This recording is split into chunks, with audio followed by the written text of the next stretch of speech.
Legend of the Great Sage, Chapter 1221. Gelombang energi spiritual yang dipenuhi dengan niat membunuh hampir mewarnai langit menjadi merah darah. Aura itu sangat familiar bagi Li Qingshan, mengingatkannya pada musuh lama, Strongstone. Batu ini memang batu pembantaian dari Jalan Asura.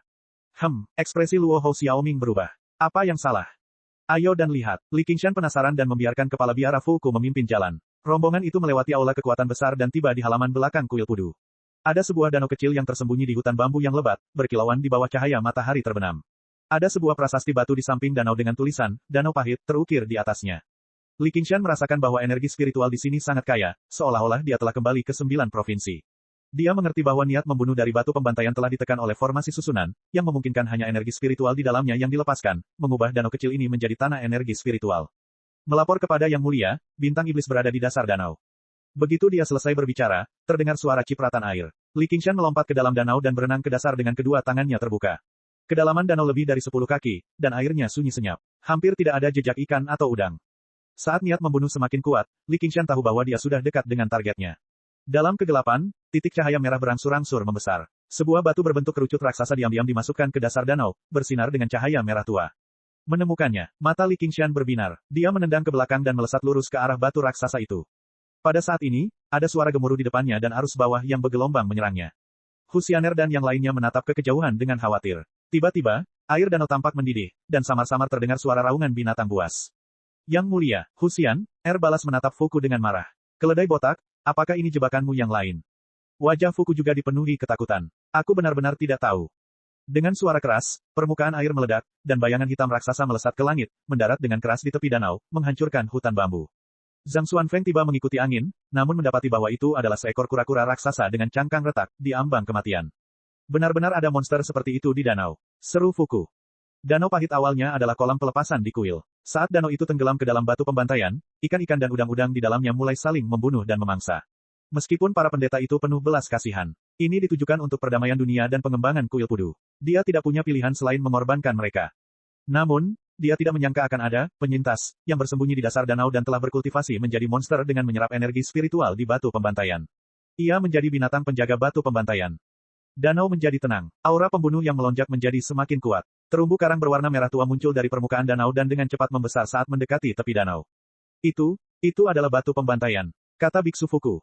Bahkan setelah bertahun-tahun penindasan dan pengenceran, hal itu tetap saja membuat darah semua orang mendidih, dan hasrat samar untuk membunuh muncul dalam diri mereka. Untungnya, mereka semua adalah ahli bawaan, jadi mereka memiliki tingkat ketahanan tertentu. Hanya Hulinger yang mengerang, kakak, aku merasa tidak enak. Ling, pergilah lebih jauh. Jangan mendekat. Bangun, air mengalir turun dari batu raksasa itu. Li Qingshan membawa batu pembantaian di tubuhnya dan berjalan selangkah demi selangkah dari dasar danau. Yang Mulia, Li Qingshan datang ke tepi pantai dan perlahan-lahan meletakkan batu pembantaian di tubuhnya. Batu itu masih mengeluarkan suara teredam, menunjukkan beratnya. Itu memang batu roh yang bagus. Sayang sekali terlalu banyak energi spiritual yang hilang. Batu pembantaian ini begitu kuat sehingga bahkan baja yang telah ditempa ratusan kali tidak dapat dibandingkan. Batu ini tampaknya telah ditempa dengan cara tertentu, tetapi tidak tampak seperti harta karun ajaib. Selain itu, ada banyak sekali senjata ilahi Sura di alam Asura. Siapa yang akan menggunakan batu besar sebagai senjata? Dia menggelengkan kepalanya dan tidak memikirkannya. Dengan batu pembantaian ini, transformasi iblis kera miliknya pasti akan meningkat. Namun, dia belum sempat mencerna energi spiritual yang baru saja ditelannya, jadi dia tidak terburu-buru. Ini milikku. Suara lembut dan mudah terdengar, membuat semua orang terkejut. Luo Hou dan Little Ming berjalan mendekat dan menepuk batu pembantaian yang besar. Apa katamu? Aku bilang itu milikku. Luo Hou Xiaoming menunjukkan ekspresi nostalgia. Kau ingin memanfaatkanku. Aku jelas membawanya keluar dari dasar danau. Jika kamu tidak percaya padaku, balikkan batu itu dan lihatlah. Li Qingshan mendorong batu pembantaian ke samping dengan ragu. Benar saja, dia menemukan totem matahari dan bulan yang gelap di bawahnya. Itu adalah totem klan Rahu. Dia tiba-tiba teringat bahwa Luo Hou Xiaoming telah menembakkan batu dari ketapel dan langsung membunuh Dou Mohun. Jika memang begitu, semuanya bisa dijelaskan. Batu biasa tentu saja tidak akan datang dari alam Asura dengan sendirinya. Batu itu juga tidak akan memiliki niat membunuh yang kuat. Batu itu juga tidak akan bisa berubah menjadi monster seperti batu kuat dengan kekuatan yang dahsyat. Setelah merenung sejenak, dia melambaikan tangannya untuk membubarkan semua orang. Hanya mereka berdua yang tersisa di tepi danau. Li Qingshan bertanya, apa sebenarnya yang terjadi?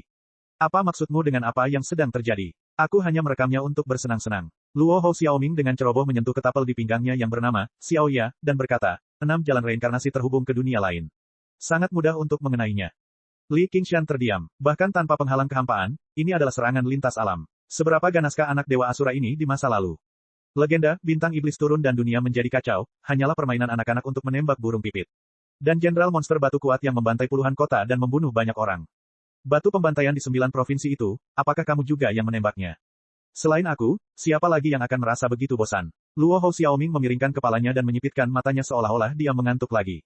Jadi kamu juga tahu kalau kamu bosan. Jantung Li Qingshan berdebar kencang. Tunggu, aku hanya tinggal di 2 dunia dan kau menembak batu itu 2 kali. Ini tidak mungkin kebetulan, kan? 3000 dunia adalah nama kolektif dari 1000 dunia besar, 1000 dunia sedang, dan 1000 dunia kecil. Mengenai jumlah pastinya, mungkin hanya Dewa dan Buddha di 9 surga yang tahu. Tanpa diduga, 2 dunia memiliki batu pembantaian. Entah itu benar-benar kebetulan bahwa ia mengalami kejadian dengan probabilitas yang sangat kecil, atau ia telah menembakkan sejumlah besar batu pembantaian. Jelas, yang terakhir jauh lebih mungkin. Dan tanpa menggunakan roh kura-kura untuk menyimpulkan, seseorang dapat menebak seberapa besar jumlahnya. Bahkan jika setengah dari 3000 dunia memiliki batu pembantaian, kemungkinan menemukannya 2 kali berturut-turut hanya 1 berbanding 4. Tiba-tiba, dia merasa bahwa kata-kata Luo Hou Xiaoming tidak sepenuhnya benar. Tidak peduli seberapa bosannya seorang anak, dia hanya akan menembak burung pipit dan tidak setiap daun di pohon. Selain itu, beban kerja seperti itu hampir setara dengan menembak setiap daun di hutan. Bahkan bagi para dewa, itu bukanlah tugas yang mudah. Jumlah waktu dan tenaga yang dihabiskan tidak terkira. Apakah itu hanya untuk bersenang-senang? Luo Hou Xiaoming merentangkan tangannya. Sekarang kamu tahu betapa bosannya aku. Tapi, mengapa begitu besar? Jika kamu jatuh ke dunia kecil seperti ini, secara alami kamu akan terlihat besar. Chapter 1222. Melihat ini, Li Qingshan berhenti bicara. Tiba-tiba dia merasa sedang diawasi. Dia tidak bisa menahan diri untuk tidak melihat sekeliling, hanya melihat matahari terbenam dan hutan bambu. Saat ini di kuil Pudu, tak seorang pun yang menentang perintahnya. Dengan sebuah pikiran, ia berjalan ke arah kura-kura raksasa yang tak bergerak yang terdampar di tepi pantai dan menendang cangkangnya. Keluarlah. Kura-kura raksasa itu tidak bergerak. Li Qingshan berteriak, jika kau tidak keluar, aku akan memecahkan cangkangmu dan membuat sup darimu. Kepala kura-kura raksasa menjulur keluar dari cangkangnya, tanduknya mencuat seperti kepala naga. Sepasang mata hijau tua mengamati Li Qingshan dengan saksama. Kamu bisa mengerti apa yang kami katakan. Kura-kura raksasa itu ragu sejenak, lalu mengangguk. Jadi, Anda mendengar apa yang kami katakan tadi. Sepertinya aku harus membunuh kura-kura itu untuk membuatnya diam. Bagaimana rasanya? Li Qingshan menjilat bibirnya. Kura-kura raksasa itu begitu takut sehingga ia segera menundukkan kepalanya. Hanya bercanda, sepertinya kau memiliki darah binatang roh. Tidak heran kau memiliki kecerdasan seperti itu. Itu langka di dunia seperti ini. Lupakan saja, aku akan mengampuni nyawamu. Ikuti aku dan pergilah mengurus tugas. Li Qingshan kembali ke batu pembantaian dan duduk bersila dengan punggung menempel di sana. Ia memurnikan energi spiritual di tubuhnya sambil menyerap energi spiritual di batu itu. 3 hari kemudian, matahari sudah tinggi di langit. Lonceng pagi dan genderang sore berdentang di kuil Pudu, dan semua biksu keluar untuk membentuk formasi. Mereka tidak lagi dengan gugup menghadapi musuh, tetapi dengan enggan mengusirnya. Sebuah gubuk indah perlahan-lahan melewati kerumunan. Li Qingshan duduk di depan gubuk itu, melambaikan tangan kepada para biksu. Terima kasih atas kerja keras kalian. Kultivasinya telah meningkat ke tingkat berikutnya. Penampilannya makin menyerupai kera. Tubuhnya ditutupi rambut tebal berwarna emas gelap, dan dia berjongkok di sana tanpa mempedulikan penampilannya. Dengan ekor yang bergoyang-goyang, ia tampak lebih seperti kera dibandingkan dengan Raja Kera Putih. Sekarang, bahkan tanpa jimat ilahi penciptaan agung dan pedang frenzi terakhir, dia dapat melawan Raja Kera Putih. Tidak ada apapun di dunia ini yang dapat mengancamnya lagi. Kami bersedia melayani Raja Agung. Para biksu tampak bertekad dan fanatik, sama sekali tidak peduli dengan penampilan Li Qingshan. Li Qingshan menepuk-nepuk dasar rumah. Ninja tua, cepatlah. Si kura-kura besar segera mempercepat langkahnya dan bergerak maju. Ternyata rumah kecil ini dibangun di atas punggung kura-kura raksasa ini, dan Li Qingshan sekali lagi memperlihatkan keterampilan penamaannya yang mendalam. Ia menamai kura-kura itu, ninja tua, karena ia mampu bertahan di halaman belakang kuil Pudu begitu lama tanpa ketahuan. Dapat dikatakan bahwa dia sangat sabar.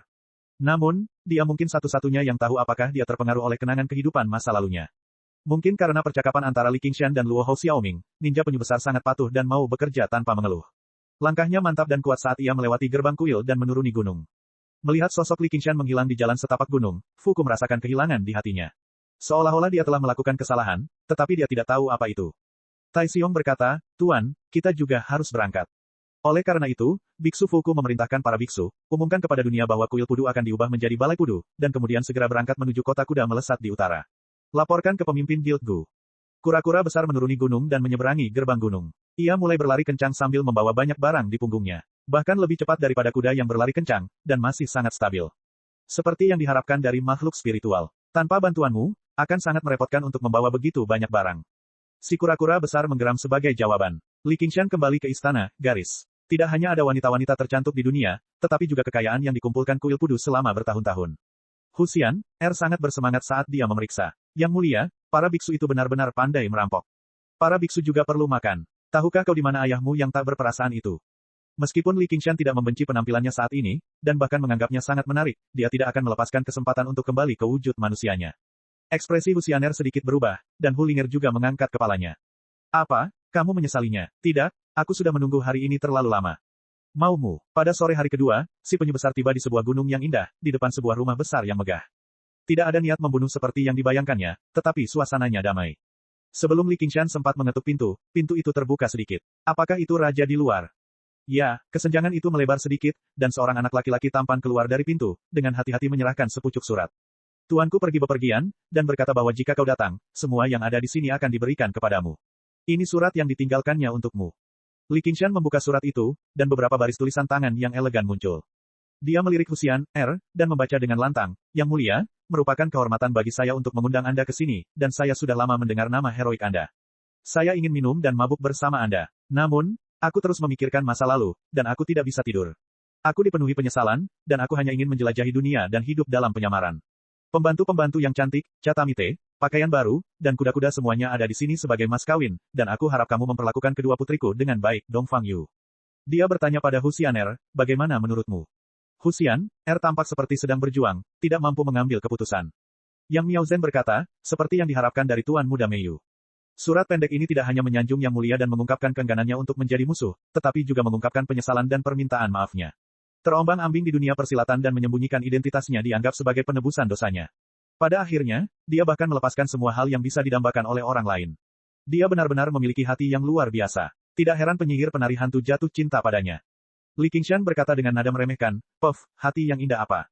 Itu semua tentang penampilan. Kalau dia mirip aku, walaupun dia punya 9 atau 10 lubang, itu tidak akan ada gunanya." Yang mulia, Anda memang tahu batas kemampuan Anda. Yang Miao Zhen tersenyum, namun matanya dipenuhi dengan kasih sayang.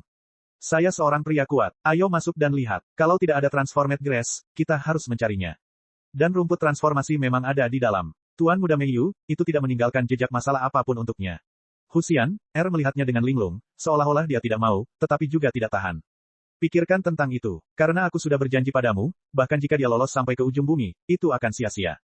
Li Qingshan sudah terbiasa melihat bunga dan tanaman spiritual dari 9 prefektur.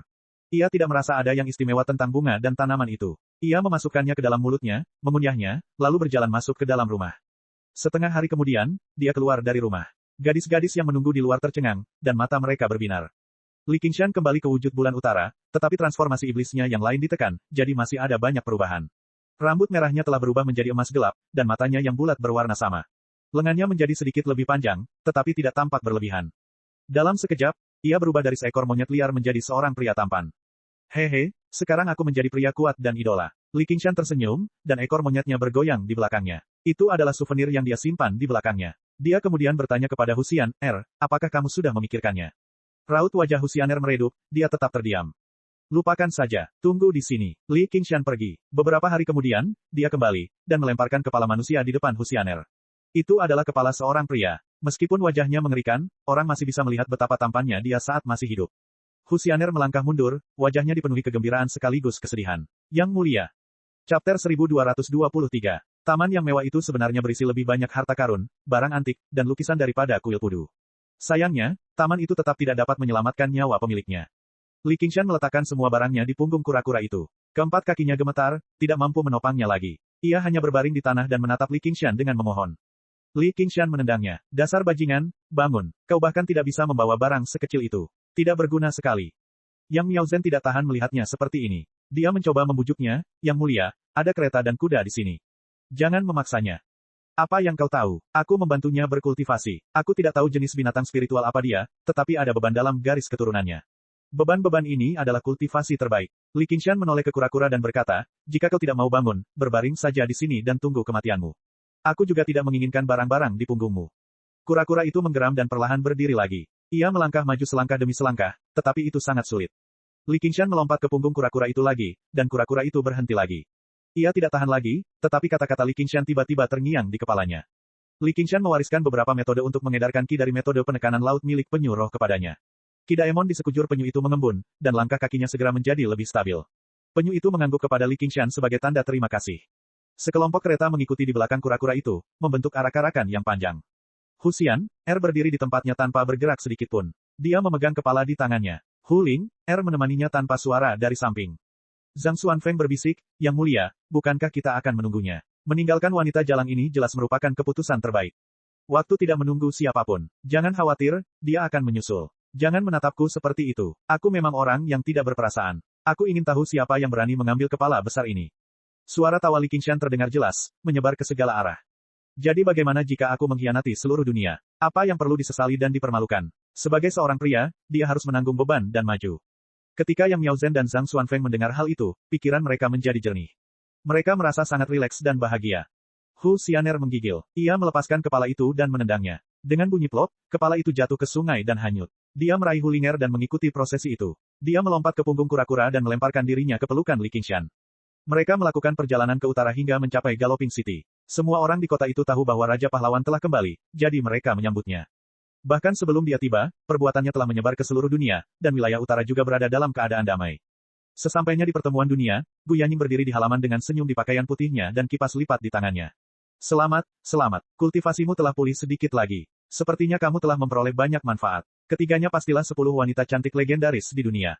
Huxian tidak dapat mengatakannya dengan lantang. Ia mengira bahwa dirinya sudah menjadi wanita tercantik di dunia. Bahkan Yang Miaozhen dan Zhang Xuanfeng, 2 wanita tercantik di antara 10 wanita tercantik, tampak sedikit feminin jika dibandingkan dengannya. Namun, ketika ia melihat pemimpin legendaris masyarakat dunia, ia tiba-tiba merasa malu. Itulah perbedaan antara rubah liar dan elang dewa. Jadi dia benar-benar wanita tercantik di dunia. Dia pasti sangat menyukainya. Di mana topengmu? Tanya Li Qingshan. Saya tidak membutuhkannya lagi. Gu Yanning berkata, dengan terbentuknya pasukan Asura, dia mengendalikan kekuatan dan tidak perlu khawatir dengan masalah kecil yang disebabkan oleh kemunculannya. Li Qingshan memerintahkan orang-orang untuk menurunkan barang-barang di punggung kura-kura. Mata Gu Yanning berbinar. Baiklah, saya butuh uang. Pembangunan wilayah utara membutuhkan investasi di mana-mana. Mengapa kau tiba-tiba menjadi orang yang sangat menginginkan uang? Ini bukan keluasan pikiran yang seharusnya dimiliki seorang roh. Li Qingshan tersenyum. Dia sudah kekurangan uang selama lebih dari 10 tahun, tetapi dia mungkin tidak tahu apa itu uang sejak dia lahir. Lucu sekali dia begitu peduli dengan uang sekarang. Rasanya seperti seorang putri yang tiba-tiba mulai bekerja di ladang. Kau tak tahu harga beras dan kayu bakar jika kau tak mengurus rumah tangga. Kau senang menjadi pedagang, tetapi kau tak tahu bahwa ada banyak hal di dunia ini. Seperti pahlawan yang bingung dengan uang receh. Lupakan saja, kau tak akan mengerti meskipun aku memberitahumu. Gu Yanning melambaikan tangannya. Dia menggunakan caranya sendiri untuk mengasah pikirannya. Hati seekor burung rok sangat tinggi, tetapi jika dia memaksakan diri untuk menirunya, dia hanya akan membuat dirinya terlihat tinggi. Dia akan menjadi seperti anjing, bukan harimau. Lebih baik tenang dan melakukan segala sesuatunya dengan cara yang membumi. Dan dari umpan balik yang didapatnya dari bulu burung rok, pilihannya juga benar. Sebelum batu karang tersebut berubah menjadi batu karang, ia juga pernah mengapung dan tenggelam di laut. Setelah beberapa saat, semua pemimpin serikat dunia dipanggil ke aula pertemuan. Sue Hanfeng, Fuku, Tai Xiong, dan yang lainnya ada di sana. Bersama dengan anggota asli Villa Pedang Dewa dan para prajurit yang datang dari seluruh dunia untuk bergabung dengan mereka, dapat dikatakan ada banyak guru dan pahlawan. Bahkan jika dievaluasi dengan cara tradisional, World Society sudah menjadi komunitas terbesar di dunia. Jauh lebih baik daripada sekte atau keluarga manapun dan dapat menyatukan dunia seni bela diri. Perubahan pada Li Qingshan mengejutkan semua orang, tetapi mereka dengan cepat menerimanya. Lagi pula, mereka tidak berdiri di sini karena penampilannya. Mereka menangkupkan tangan dan membungkuk. Salam, Yang Mulia. Petik 2. Hanya tatapan mata Sue Bing yang sedikit lebih penuh kebencian. Ketika Li Qingshan menoleh ke belakang, dia menundukkan kepalanya lagi dan buru-buru merenungkan dirinya sendiri. Kita baru saling kenal kurang dari sebulan dan menghabiskan waktu bersama kurang dari sehari. Paling-paling, itu bisa dianggap sebagai pertemuan yang tidak disengaja. Mengapa seperti ini? Namun, dia mengatakan bahwa dia ingin mengumpulkan 10 wanita tercantik di dunia. Ternyata dia serius. Lalu, aku juga salah satunya. Sungguh pria yang menyebalkan. Tapi sekarang dia terlihat sangat baik. Lei Lai melangkah maju dan berkata, Yang Mulia telah mengalahkan serikat bela diri di wilayah tengah dan menaklukkan sekte Gunung Salju dan Kuil Pudu. Sekarang, tidak ada keluarga atau sekte yang berani menentang masyarakat dunia kita. Mengapa kita tidak mengirim pasukan ke selatan dan menyatukan dunia? Gu Yanning bertanya, bagaimana menurutmu? Di antara orang-orang dengan kultivasi dan status tertinggi di aula, pelindung kiri dan kanan terobsesi dengan ilmu pedang. Mereka tidak peduli dengan masalah ini. Sue Hanfeng awalnya khawatir bahwa para pengikut sekte Gunung Salju akan dikorbankan dalam perang masyarakat dunia.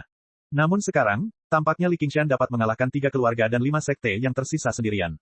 Tidak perlu khawatir sama sekali, jadi dia tidak mengatakan apa-apa. Amitabha, aku rasa tidak. Sekarang wilayah utara belum stabil, penaklukan wilayah selatan secara gegabah hanya akan menyebabkan kekacauan dan kematian yang tak terhitung jumlahnya. Itu tidak sejalan dengan cara kesatria yang mulia. Keledai botak, kukira badanmu ada di masyarakat dunia, tapi hatimu ada di persatuan bela diri. Seperti kata pepatah, malam yang panjang penuh dengan mimpi. Jika kita memberi kesempatan pada serikat bela diri untuk bernapas, siapa tahu masalah apa yang akan mereka timbulkan.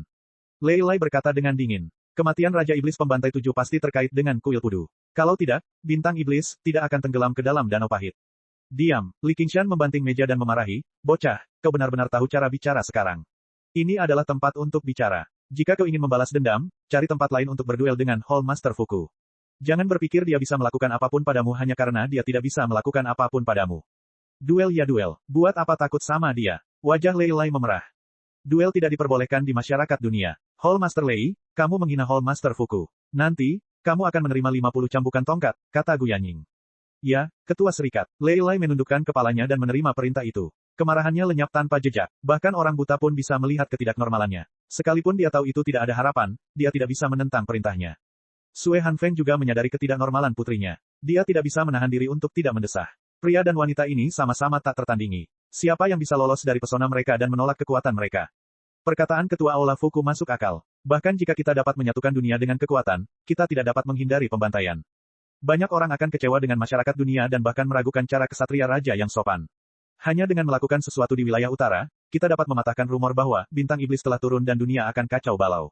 Dengan ini aku bersumpah bahwa jika orang-orang di dunia tidak mau tunduk, masyarakat dunia tidak akan mengambil mereka dengan paksa. Ketua serikat itu bijaksana. Aku mengagumimu. Sejujurnya, aku dulu percaya rumor seperti itu sampai aku melihat kesopanan raja dan kemurahan hati ketua serikat. Sekarang, aku menyadari kedangkalanku sendiri. Saya bersedia melayani Anda dan mengembalikan perdamaian ke dunia ini, sehingga semua kehidupan setara dan kebaikan dan kejahatan akan saling berbalas. Ekspresi Biksu Fuku tampak sakral. Li Qingshan juga merasa sedikit aneh. Sikapnya yang sopan dan jujur sekaligus egois, tetapi dia tidak seserius biksu ini. Dia tidak tahu apakah itu karena pengaruh jejak spiritual, tetapi jelas bahwa keputusan Gu Yanying telah meningkatkan kesetiaannya.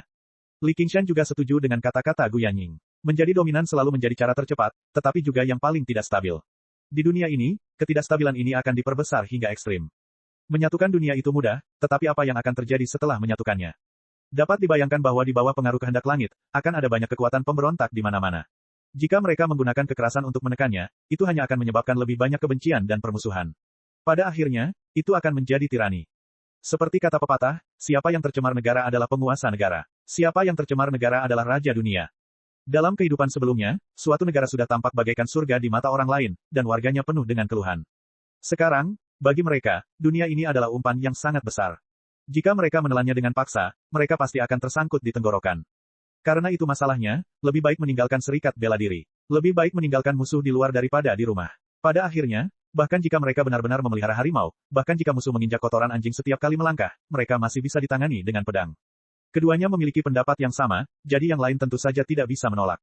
Ketika kerumunan itu bubar, Li Qingshan meraih tangan Sue Bing. Seperti yang diharapkan, kamu telah mengolah teknik kultivasi yang kuberikan padamu.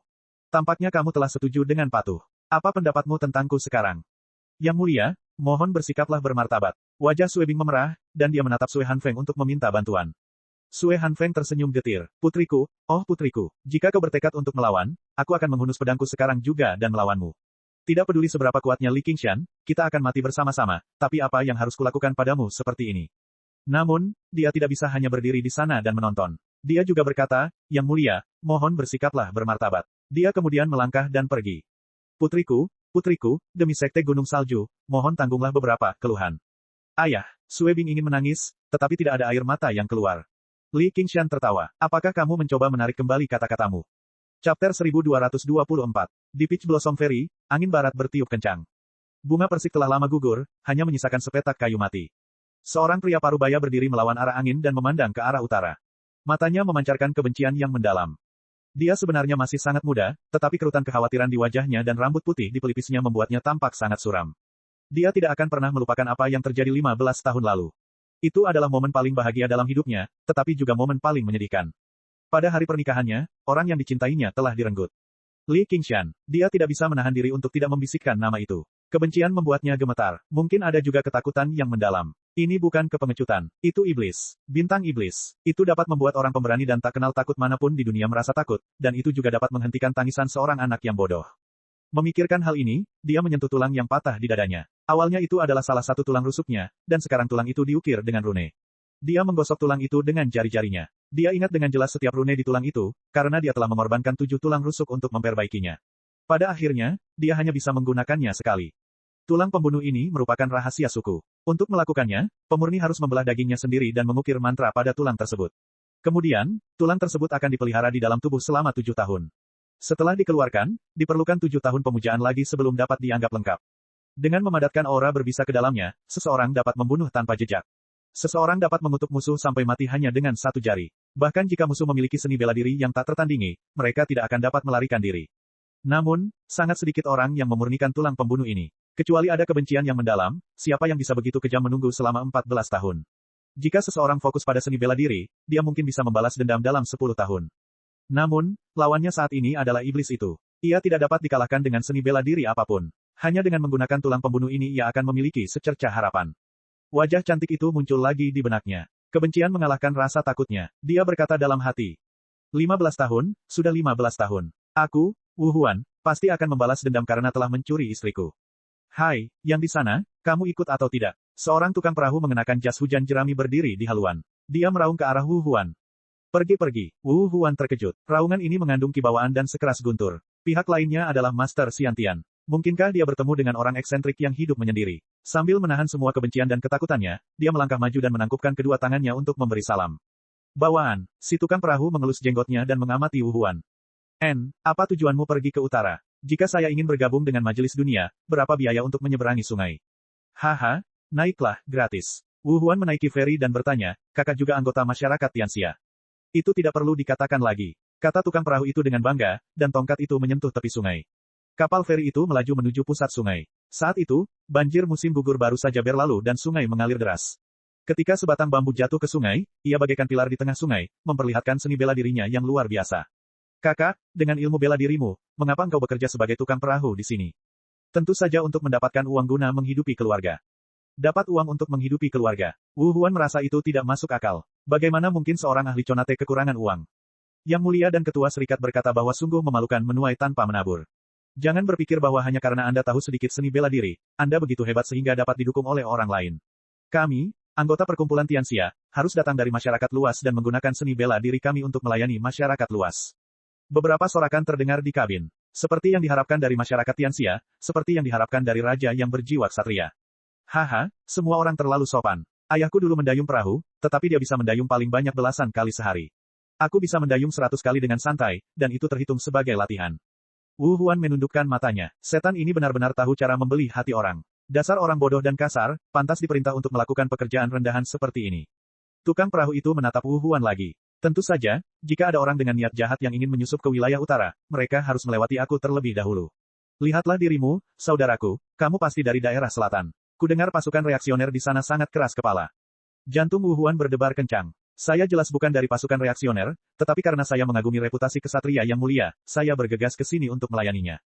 Baguslah, tetapi meskipun begitu, aku tidak takut. Yang mulia berkata bahwa semua kaum reaksioner adalah macan kertas. Jika bukan karena kebaikan hati ketua serikat, yang tidak ingin membunuh dengan gegabah, dia pasti sudah lama menghancurkan keluarga dan sekte bangsawan yang menyebalkan itu. Ya, Wu Huan menganggukkan kepalanya berulang kali. Begitu sampai di tepi seberang, ia melompat dari perahu dan bergegas menuju utara. Ia tidak bisa lagi mendengarkan sanjungan orang-orang rendahan di perahu terhadap iblis. Sang tukang perahu berdiri di haluan perahu dan menatap punggungnya dengan dingin. Seorang pedagang berbisik, Bos Zhao, ada yang salah dengan orang itu. Setiap kali kita berbicara tentang yang mulia, ekspresinya menjadi tidak wajar. Kemungkinan besar dia mata-mata dari selatan. Aku sudah melihat banyak orang seperti itu. Aku akan melaporkannya nanti. Mari kita lihat seberapa besar gelombang yang bisa dia buat. Wu Huan bergegas sepanjang jalan. Berpikir bahwa dia berada di wilayah musuh, dia agak menyesal kehilangan ketenangannya tadi. Namun, ia segera menenangkan diri. Ia tidak pernah menyangka bahwa ia bisa kembali hidup-hidup. Maka dia meningkatkan kewaspadaannya. Dia hanya perlu melihat iblis itu sekali saja, dan itu sudah cukup. Meskipun ini adalah kali pertama baginya di wilayah utara, dia tidak perlu khawatir tersesat. Sebuah jalan besar mengarah langsung ke kaki kota Beijing, yang dulunya merupakan kota kuda lari. Cuaca sudah dingin, dan salju pertama akan segera turun. Namun, jalan masih ramai dengan aktivitas. Ada desa-desa di sisi jalan, dan bahkan ada beberapa kota kecil yang terhubung. Itu sebenarnya lebih makmur daripada wilayah tengah yang pernah dikunjunginya. Dan jumlah ahli di sini jauh lebih banyak daripada di tempat lain. Namun, sebagian besar ahli ini tidak mengenakan pakaian baru, menunggang kuda, atau memegang pedang. Beberapa memegang sabit dan bergegas memanen. Dengan kilatan cahaya dingin, gandum akan jatuh bergerombol. Ada yang memegang palu besi, dan dengan suara keras, sebuah batu besar hancur berkeping-keping, lalu mereka menggunakan batu-batu itu untuk mengaspal jalan. Sabit dan palu besi tidak hanya terbuat dari besi murni, tetapi juga memiliki spiritualitas. Tidak kalah dengan pedang dan golok legendaris yang terkenal itu. Sekelompok orang bergegas maju untuk mengikat gandum. Pemuda itu meletakkan sabitnya dan berkata kepada lelaki tua yang berjongkok di tepi ladang, "Baiklah, Paman, semuanya sudah selesai. Ayo kita kembali ke desa untuk minum setelahnya." "Minum ya minum, tapi kita tidak boleh kekurangan uang. Kamu seorang pria besar, sungguh bagus untuk berlatih seni bela diri. Kamu telah memanen lebih cepat daripada kami semua di desa." Tentu saja, aku dikenal sebagai ahli panen gandum di dunia seni bela diri. Sabit angin di tanganku diberikan kepadaku secara pribadi oleh ketua serikat Gus saat aku masih menjadi pekerja teladan. Semua gandum dalam radius 100 mil dipanen olehku. Sayang, kau benar-benar menjanjikan. Ayahmu tidak mengirimmu ke balai pemuda untuk belajar seni bela diri dengan sia-sia. Itu tidak ada hubungannya dengan pemabuk tua itu. Saya jelas dipilih oleh Hall Master Lei sendiri, dan Hall Master Lei juga menggunakan pedang pada masa itu. Itulah anugerah dari Pangeran Pahlawan Agung. Lebih seperti itu. Dasar bajingan kecil, kalau aku tidak membuatmu mabuk hari ini, aku bukan pamanmu. Orang kuat itu menaruh palu besi di bahunya dan menyeka keringatnya. Dia melambaikan tangannya, "Baiklah, kita akhiri hari ini. Saya akan melanjutkannya besok." Melihat kemajuan hari ini, hatinya merasa gembira. Jika jalan ini diperbaiki, kota ini akan bisa dilalui kereta dorong besar. Dia tidak mulai berlatih seni bela diri setelah datang ke majelis dunia. Keluarganya memiliki seperangkat keterampilan palu, yang dianggap sedikit terkenal di wilayah utara. Tetapi karena ia sudah terkenal, mau tidak mau pasti akan ada orang yang datang menantangnya, ingin memanfaatkannya untuk menjadi terkenal. Jadi dia berlatih bela diri dengan keras setiap hari, agar tidak menjatuhkan martabat keluarganya. Tetapi tahun-tahun ini, majelis dunia telah menetapkan bahwa perkelahian pribadi tidak hanya dilarang, tapi menantang orang untuk berduel juga merupakan kejahatan serius. Pangeran Pahlawan Agung berkata, setiap orang ditakdirkan untuk mati. Kematian mungkin seberat gunung dan sungai, atau seringan bulu. Mati demi kebaikan rakyat dan berperang melawan kekuatan jahat sama beratnya dengan gunung dan sungai. Mati demi ketenaran dan keuntungan, berjuang dengan gagah berani dan kejam, sama ringannya dengan bulu. Bahkan lebih buruk dari babi. Membunuh babi tetap bisa memakan daging. Ketika seseorang meninggal, mereka harus membayarnya dengan peti mati. Jadi dia akhirnya bebas dari lapangan latihan, dan tidak perlu tinggal di rumah menunggu orang-orang menantangnya. Dibandingkan menghancurkan otak orang dengan palu besi, dia lebih suka menghancurkan batu untuk memperbaiki jalan. Wu Huan tiba-tiba mendengar angin kencang di belakangnya. Melihat ke belakang, dia tidak bisa menahan diri untuk tidak terkejut. Beberapa pemuda mengejarnya, mengenakan pakaian hitam yang sama dan sepatu bot bersulam yang berjalan di atas awan. Mereka tampak seperti sedang menunggangi angin, menggunakan skill lightness terbaik dari Sekte Angin Ilahi. Oh tidak, aku pasti sudah menyerahkan diriku di dermaga, dan majelis dunia telah mengirim orang untuk membunuhku. Wu Huan merasa bahwa ilmu bela dirinya lebih tinggi dari beberapa pemuda ini, tetapi keterampilan ringan mereka membuatnya takut. Begitu dia terjerat di sini, dia pasti akan menarik lebih banyak ahli. Jadi dia mengedarkan energi vitalnya dan meningkatkan kecepatannya. Sepertinya orang tua di depan itu ingin bersaing dengan kita saudara. Mari berkompetisi, siapa takut siapa. Beberapa pemuda itu saling berpandangan dan menambah kecepatan lari mereka, mengejarnya. Wu Huan tidak pandai dalam teknik cahaya, dan setelah berlari sejauh 100 mil lagi, dia sedikit kelelahan. Namun, dia masih mampu menyingkirkan beberapa pemuda itu, dan berpikir dalam hati, jika aku terus berlari seperti ini, aku akan menghabiskan semua energi vitalku. Sesampainya di tempat yang sepi, ia pun memutuskan untuk memasuki hutan di samping jalan utama. Sambil berdiri diam, ia mengatur napasnya dan bersiap untuk bertarung, untuk memotong ekor-ekor itu sepenuhnya. Ayo, anjing pemburu Li Qingshan. Beberapa pemuda berhenti di jalan utama, memegang lutut dan terengah-engah. Orang tua ini larinya cepat sekali. Saudara-saudara, apakah kita masih mengejar? Mengejar pantatku, kalau kita tidak mengirim barangnya malam ini, apakah kamu ingin gajimu dipotong? Anda di sini untuk mengantarkan barang. Wu Huan berjalan keluar dari hutan, matanya terbuka lebar. Baru pada saat itulah ia mengerti mengapa para pedagang dan pelancong di jalan tidak terkejut sama sekali. Hei, skill ringan milik kakak tidak buruk. Tidak banyak orang yang dapat berlari lebih cepat dari kami di jalan ini, tetapi lihatlah sekilas dan saya dapat mengatakan bahwa Anda bukan penduduk setempat. Kami di sini bukan untuk mengantarkan barang, kami adalah kurir, SF Express. Petik 2. Wu Huan terdiam, dia telah mendengar terlalu banyak kata-kata baru hari ini. Di masa lalu, mereka yang memiliki Qinggong seperti itu di dunia seni bela diri kebanyakan adalah pencuri berkaki satu atau pemerkosa yang mesum. Dia belum pernah mendengar ada orang yang menghususkan diri dalam mengantarkan barang kepada orang lain. Dia memperhatikan beberapa pemuda yang tersisa di bawah matahari terbenam. Bukan karena skill lightness-nya tidak bagus, tetapi hatinya terlalu lelah. Meskipun aku pencuri mesum, aku masih bisa menjelajahi dunia seni bela diri dan hidup bebas. Itu lebih baik daripada menjadi budak. Wu Huan berjalan perlahan, dan saat matahari terbenam, ia melewati sebuah desa kecil. Karena merasa haus, ia mempercepat langkahnya. Membunuh. Ia hendak mencari tempat makan dan minum ketika tiba-tiba terdengar teriakan dari balik dinding lumpur. Sarafnya yang tadinya rileks tiba-tiba menegang. Chapter 1225. Sekelompok anak-anak dengan pedang kayu saling kejar-kejaran di jalanan. Wu Huan menelan ludahnya, bertanya-tanya apakah dia terlalu berhati-hati. Namun ketika ia mengamati dengan seksama, ia berteriak kaget. Ternyata anak-anak itu tidak main-main. Ilmu pedang mereka sangat metodis. Meskipun setiap gerakan dan gaya terlihat sangat kekanak-kanakan, itu jelas merupakan ilmu pedang tingkat tinggi. Terutama anak laki-laki berkulit gelap yang berlari di depan. Dia tidak besar maupun kecil di antara kelompok anak-anak itu. Tidak diketahui mengapa dia dikejar dan dipukuli oleh anak-anak lain. Ia tampak sudah terbiasa dengan pemandangan ini. Wajahnya tampak tenang saat ia bertarung dan mundur, sambil mengayunkan pedang kayunya. Setiap kali ia menyerang, seorang anak akan berteriak dan jatuh ke tanah. Jangan terburu-buru menyerang, kepung dia. Seorang anak yang lebih tua berteriak. Anak-anak yang lain tidak menyerang dengan gegabah. Mereka mengambil posisi bertahan dan maju selangkah demi selangkah. Akhirnya, mereka mengepung anak itu di bawah tembok lumpur. Anak yang lebih tua tertawa, Taidan, mari kita lihat kemana kau bisa lari kali ini. Aku akan menghajarmu hari ini. Dasar bajingan, jangan pernah berpikir untuk menyentuh sehelai rambut pun di kepala Taidan. Ayo kita maju bersama, hajar dia. Seorang wanita petani di pintu masuk desa berteriak, Taidan, ibumu ingin kamu pulang untuk makan malam. Berhasil, teriak anak laki-laki itu, pemusnahan total. Tiba-tiba dia membungkuk dan menyapu tanah. Seketika, asap dan debu berterbangan di mana-mana dan tanah kuning memenuhi udara. Sementara anak-anak lainnya dibutakan oleh tanah kuning, ia berbalik dan melompat setinggi 3 kaki dari tanah. Ia memanjat dinding lumpur dan melompatinya. Berdiri di dinding, dia mengangkat pedang kayunya dan tertawa, aku adalah Raja Pahlawan. Lalu dia melepas celananya. Dia mengeluarkan penis kecilnya dan mulai kencing. Semua anak menghindar. Lemparkan pedang padanya. 7 atau 8 pedang kayu berterbangan. Anak laki-laki itu memegang pedang kayu di satu tangan. Dengan satu tangan memegangi penisnya, ia berhasil menghindari beberapa pedang. Namun, kepalanya tetap terkena. Ia berteriak dan jatuh ke dinding lumpur. Ia juga melihat air seni seorang anak berkilau berterbangan di kala matahari terbenam, membasahi dirinya. Di balik tembok, terdengar teriakan keras. Anak-anak lain tertawa dan berguling-guling di tanah. Mereka telah melampiaskan kemarahannya. Tangisan mereda dan tawa pun berhenti. Mereka semua kembali ke rumah masing-masing dan menemui ibu mereka. Wu Huan berdiri terpaku di tanah cukup lama. Anak laki-laki bernama Taidan itu jelas telah mengembangkan kekuatan batin, dan dia bahkan mengetahui metode Qinggong untuk meningkatkan Qi. Dia bukan hanya ahli bela diri, dia juga ahli pedang. Yang lebih langka lagi adalah dia ahli dalam pertarungan sungguhan dan tahu bagaimana beradaptasi dengan situasi yang berubah. Jika dia bergabung dengan sekte manapun, dia pasti bisa menonjol dengan cepat. Meskipun anak-anak lain tidak begitu berbakat, mereka ahli dalam ilmu pedang dan tahu kapan harus maju dan kapan harus mundur.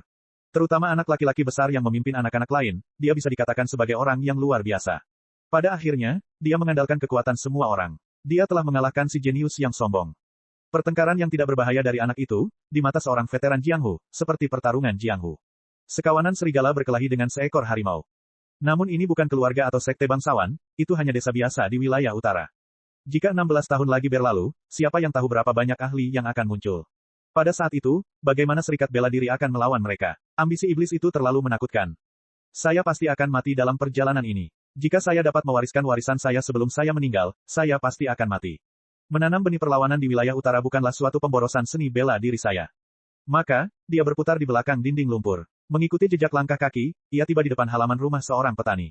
Asap mengepul ke langit malam, dan aroma makanan tercium. Bahkan tangisan seorang anak dan omelan seorang wanita tidak dapat memecah keheningan. Suatu emosi tiba-tiba mencekik dadanya, menyebabkan dia menghentikan langkahnya.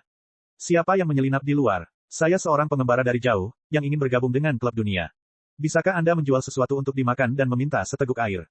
Wu Huan tersadar dan berjalan ke halaman, hanya untuk melihat seorang wanita mendorong anak bernama Tai Dan ke bangku. Dia menurunkan celananya dan memukul pantatnya sampai merah menyala. Namun, pakaian anak itu telah diganti, dan bengkak di kepalanya telah mereda. Wanita itu berusia awal 30-an dan kepalanya dililit sapu tangan. Anehnya, dia sangat cantik, dan tubuhnya juga sangat anggun, tidak seperti wanita petani yang gemuk. Jelas bahwa dia menguasai ilmu bela diri. Sepanjang jalan, dia sudah terbiasa dengan pemandangan ini. Hampir semua orang di wilayah utara pada usia ini tahu seni bela diri. Akan tetapi, itu tidak mendalam, dan dia belum mencapai alam bawaan, yang membuktikan bahwa bakat anak itu tidak berasal dari keluarganya. Seorang lelaki tua berjongkok di samping dan merokok. Ia menyeringai dan berkata, apakah Anda di sini untuk bergabung dengan World Club? Masuklah dan duduklah. Jangan sebut-sebut soal membeli, itu hanya masalah menambahkan sepasang sumpit. Orang tua itu tidak menguasai ilmu bela diri, yang membuatnya menghela napas lega. Kakak ipar, aku baru saja melihat bahwa anak ini sangat kuat. Dia bertarung melawan banyak orang sendirian. Dia jenius dalam ilmu bela diri. Sayangnya, dia hanya tahu cara bertarung sepanjang hari. Maaf, Tuan.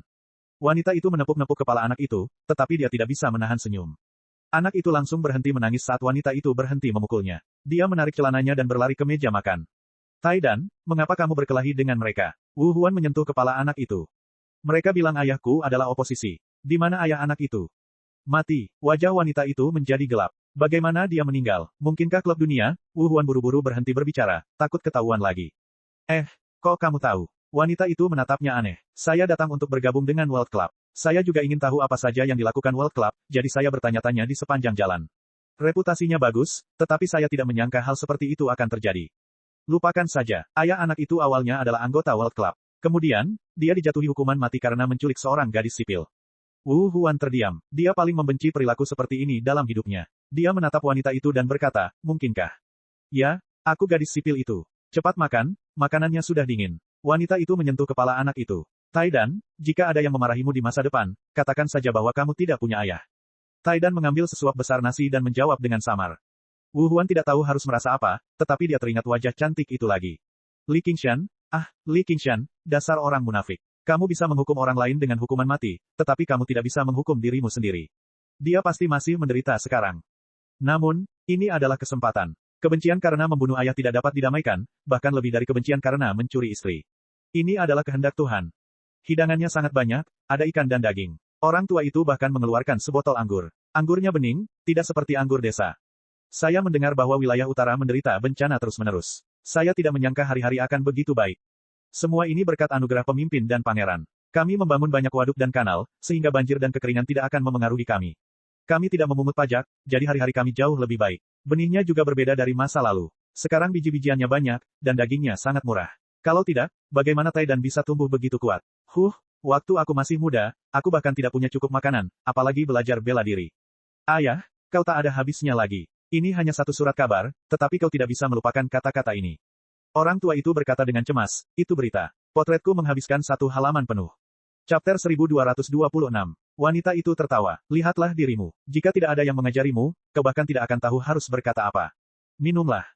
Bukankah bohong jika orang lain yang mengajariku? Wu Huan tak kuasa menahan diri untuk berkata. Orang tua itu marah sekali. Bohong apa? Kaulah yang berbohong. Ini kata-kataku yang tulus. Aku hanya tidak tahu bagaimana cara membuka mulutku. Saya salah bicara. Wu Huan meminta maaf. Lelaki tua itu merasa malu dan menyentuh kepalanya. Aku juga begitu. Kalau dulu, aku bahkan tidak berani menatap matamu. Mengapa? Kau seorang ahli. Membunuh orang biasa sepertiku adalah hal yang mudah. Sekarang Raja Ksatria berdiri di pihak kita, kau harus membayarnya dengan nyawamu meskipun kau seorang pakar bawaan. Ayah, dia seorang pakar bawaan. Maafkan penglihatanku yang buruk. Mari aku bersulang untukmu. Taidan juga mendongak dari mangkuknya dan menatapnya. Baru pada saat itulah Wu Huan tiba-tiba menyadari mengapa ia merasa bahwa suasana di wilayah utara begitu berbeda. Biasanya, ketika ia bepergian di Jianghu, belum lagi rakyat jelata yang tidak berani memprovokasi seniman bela diri, bahkan para pejuang alam yang diperoleh akan menjauh ketika mereka melihat para master alam bawaan. Tidak seperti beberapa pemuda yang ia temui hari ini yang berani mengejarnya dan bersaing dengan keterampilan ringannya. Jika itu di tempat lain, ia mungkin telah terbunuh.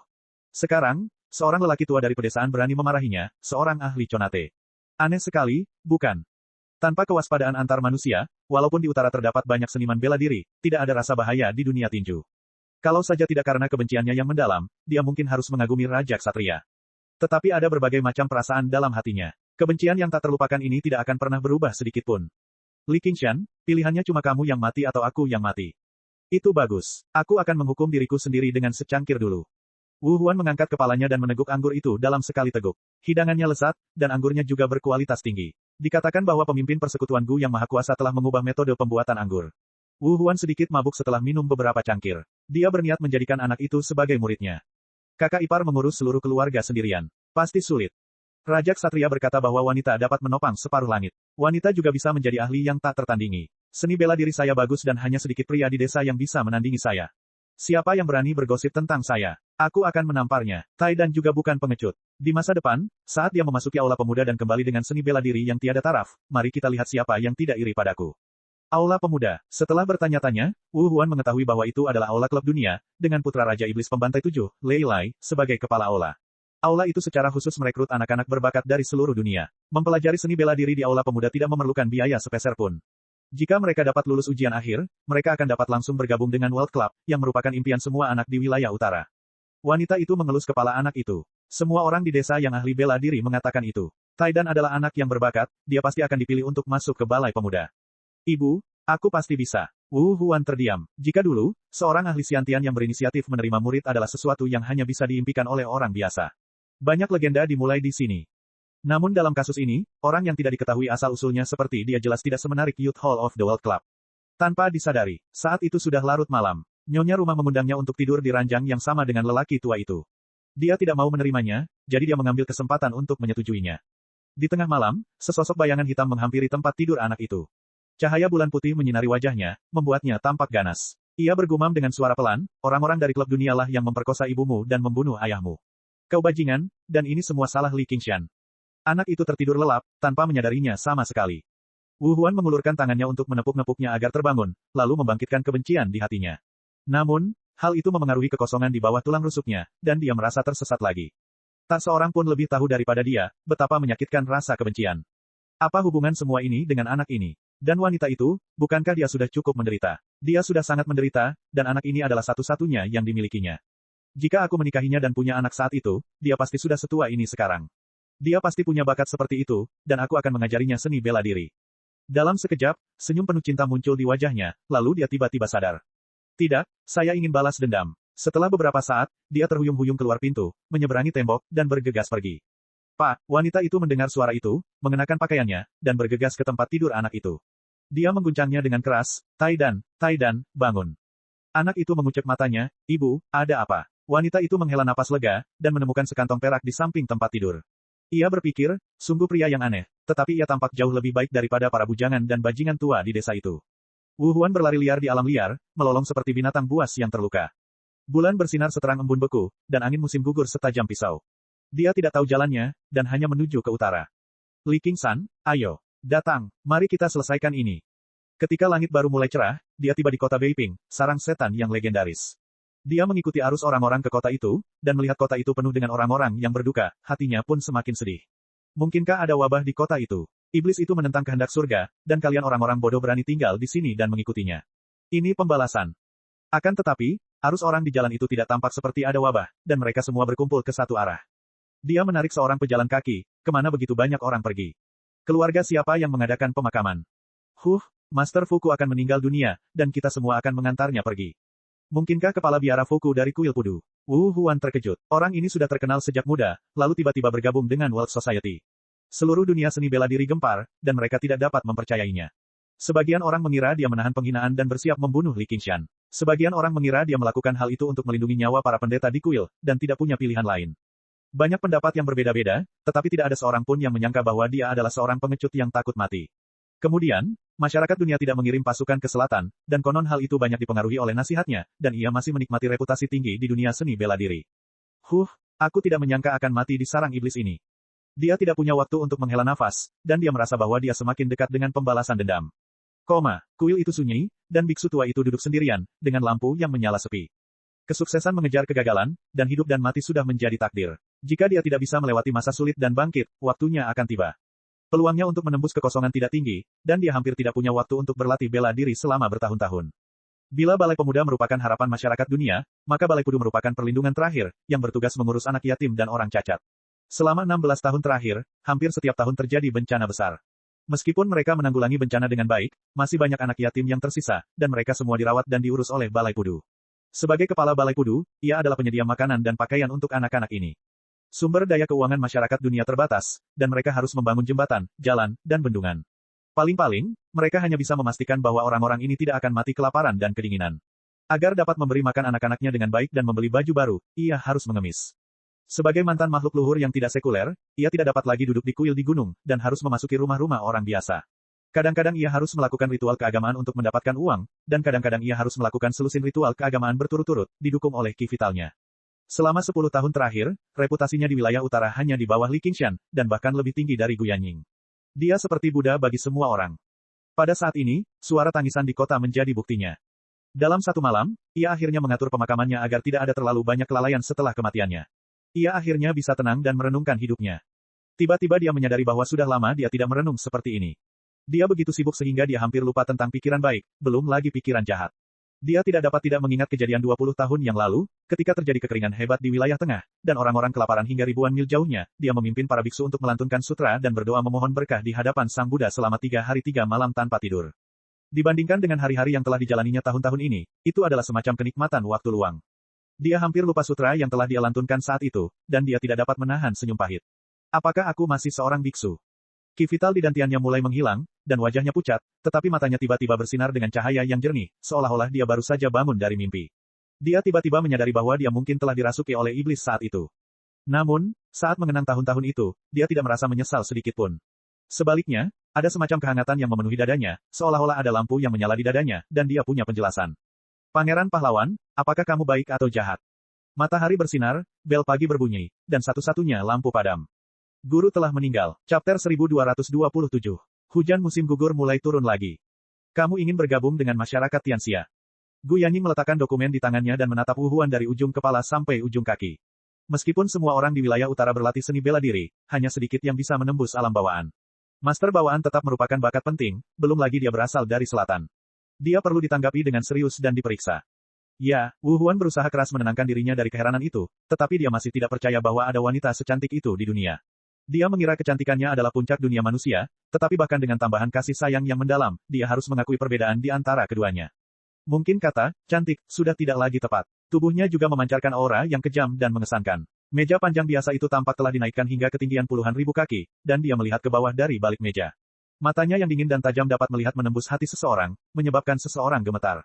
Inikah prestise pemimpin masyarakat Tianxia? Kenapa? Gu Yanning menyilangkan lengannya dan bersandar di sandaran kursi. Karena aku mengagumi tindakan kesatria Raja Pahlawan, dan juga ingin mempelajari seni bela diri yang lebih mendalam. Kedua alasan ini sangat wajar. Wu Huan menundukkan kepalanya, menyembunyikan pikirannya. Oh, lalu tindakan kesatria macam apa yang paling Anda kagumi, dan ilmu bela diri macam apa yang ingin Anda pelajari? Wu Huan tidak bisa menahan diri untuk tidak tercengang. Kemarahannya saat dia dibawa pergi muncul lagi di benaknya. Itulah, perbuatan sopan, Li Qingshan yang meninggalkan kesan terdalam padanya, dan dia adalah orang yang sekarat, mengapa dia ingin mempelajari seni bela diri. Dia segera memeras otaknya. Hanya dengan identitas anggota perkumpulan Tianxia, dia secara alami bisa dekat dengan Li Qingshan. Jika identitasnya terungkap sebelum ini, konsekuensinya tidak akan terbayangkan. Saat dia tengah memikirkan apa yang harus dikatakan, Gu Yanning tersenyum tipis, aula mana yang ingin kamu kunjungi? Saya hanya seorang seniman bela diri, dan saya tidak tahu banyak tentang berbagai aula. Saya hanya ingin melayani Raja Pahlawan. Wu Huan tidak sanggup lagi menatap matanya, dan merasa bahwa setiap saat di depannya adalah siksaan. Raja Pahlawan sedang mengendalikan banjir di utara. Kalau begitu aku akan pergi mengendalikan banjir, kata Wu Huan segera. Baiklah, aku setuju untuk mengizinkanmu bergabung dengan perkumpulan ini. Setelah bersumpah, kau boleh segera pergi. Wu Huan. Ya, tenggorokan Wu Huan tercekat dan detak jantungnya mulai bertambah cepat. Pemimpin persekutuan, namaku Wu Heng. Wu Huan, Wu Heng, apakah kalian tidak terlalu ceroboh dengan nama palsu kalian ini? Ayah kalian adalah Master Gua Agung dari 72 Gua Wilayah Selatan, Wu Ming. Wu Huan merasa seakan-akan tersambar petir, ia memaksakan diri untuk berkata, saya keponakan jauh Master Gua Wu Heng. Karena ketika seseorang mengisi informasi untuk bergabung dengan perkumpulan, mereka harus menuliskan seni bela diri yang mereka latih dan harus diverifikasi oleh para profesional, jadi asal-usul mereka tidak dapat dipalsukan. Namun, Uzi memiliki banyak orang dan bukan keluarga bangsawan besar. Mereka juga berada di selatan perbatasan selatan, ribuan mil jauhnya dari sini. Master perkumpulan dunia harus menangani banyak urusan setiap hari. Bagaimana dia bisa tahu masalah sekecil itu?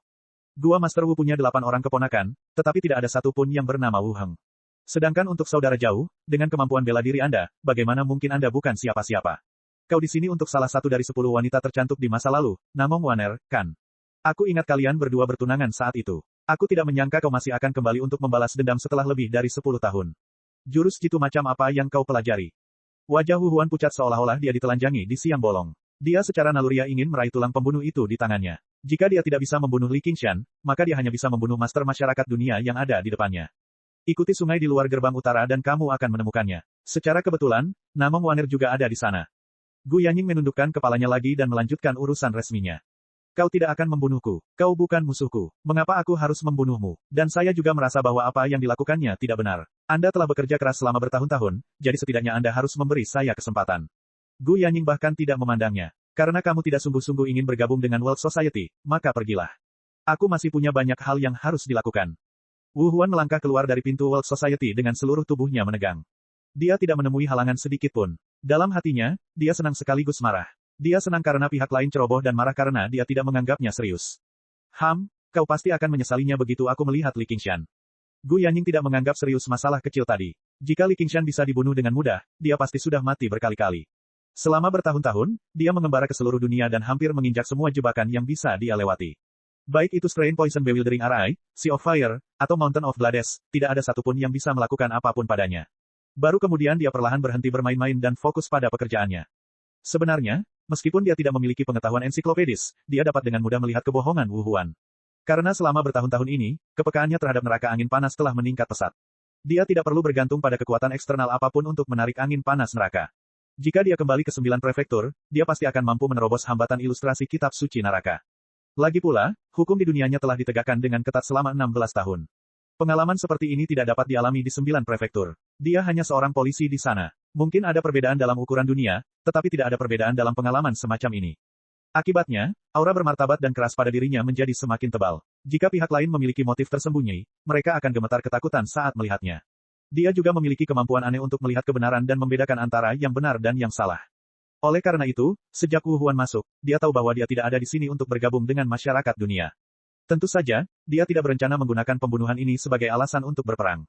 Dia berdiri dan berjalan ke jendela, melihat ke arah selatan. Orang-orang itu pasti sudah tidak sabar.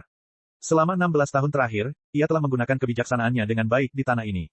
Ia menggunakan metode Konfusianisme, Taoisme, Mohisme, dan pertanian. Ia menetapkan tata bahasa, menciptakan teknologi baru, membuka perdagangan, dan meningkatkan hasil panen.